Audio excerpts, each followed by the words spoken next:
Bonsoir à tous mes petits monstres. Juste avant que la vidéo ne commence, j'ai une petite surprise pour vous.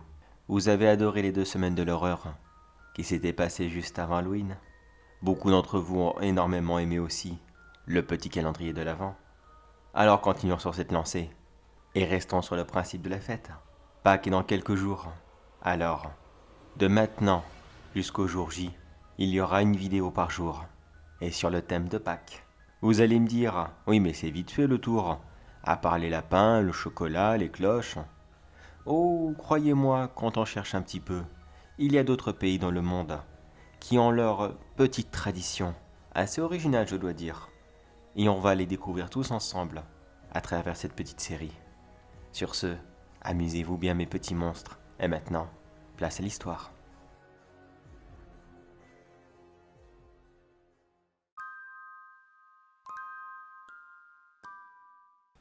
Beaucoup trouvent nos traditions un petit peu stupides, ou alors complètement sorties de contexte. C'est vrai qu'elles sont vieilles, mais enfin, faut pas abuser quand même. Chacun son truc après tout. Avant de vous la décrire, sachez que je viens d'Hongrie, un magnifique petit pays, qui quand j'y repense maintenant, me manque énormément. Mais bon, que voulez-vous? Dans ma carrière, les affaires sont beaucoup plus florissantes dans votre beau pays. Mais je m'égare. Cette vieille tradition consiste simplement que les jeunes garçons du village jettent un seau d'eau à la figure des jeunes filles, qui elles-mêmes sont vêtues d'une jolie robe, comme celle d'un baptême, ou alors d'un mariage, décorée de quelques fleurs de saison ici et là, afin de se mettre dans l'ambiance du printemps.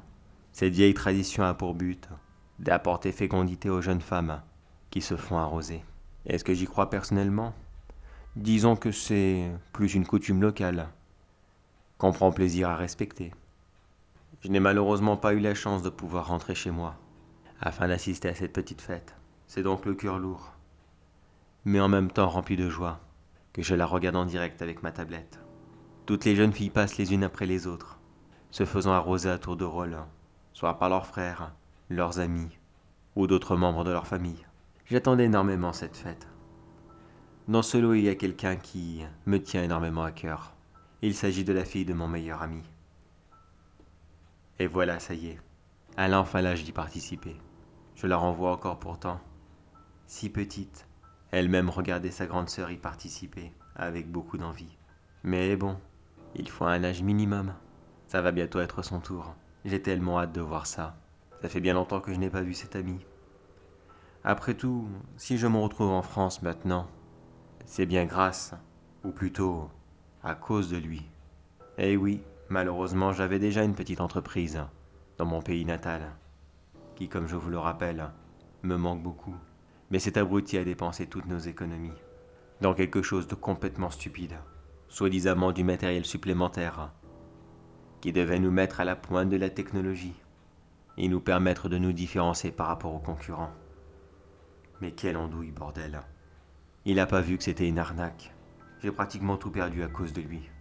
J'ai dû aller rejoindre de la famille et me relancer ici. J'ai vraiment tout perdu ce jour-là. Et maintenant que je vois sa fille participer à cette tradition, à son tour de perdre tout, aujourd'hui et maintenant, son jeune fils prend le seau et lui jette à la figure. Elle hurle de douleur.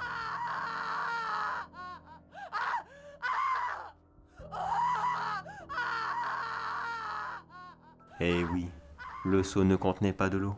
J'ai encore plusieurs amis là-bas. Un ou deux billets ici et là, et sans trop poser de questions.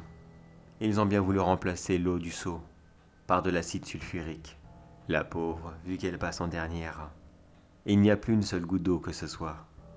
Rien pour la rasser. Rien pour la nettoyer et lui enlever ce fameux acide. Je me réjouis de ce magnifique spectacle, car personne n'a pensé à éteindre la conversation visuelle. Au moment même où je vous parle, je vois cette véritable petite pain-bêche finir comme elle l'a toujours été à l'intérieur, complètement pourrie et sans la moindre personnalité. Pour vous donner une petite idée, vous rappelez-vous de ce truand dans Robocop? Celui qui se prend un petit bain d'acide? Eh bien voilà, c'est la même chose, mais en beaucoup plus violent, je dois l'avouer. Vous comprenez maintenant pourquoi c'est important de respecter ces traditions, car derrière chacune d'entre elles, il y aura toujours un petit moyen de faire payer à ceux qui le méritent énormément.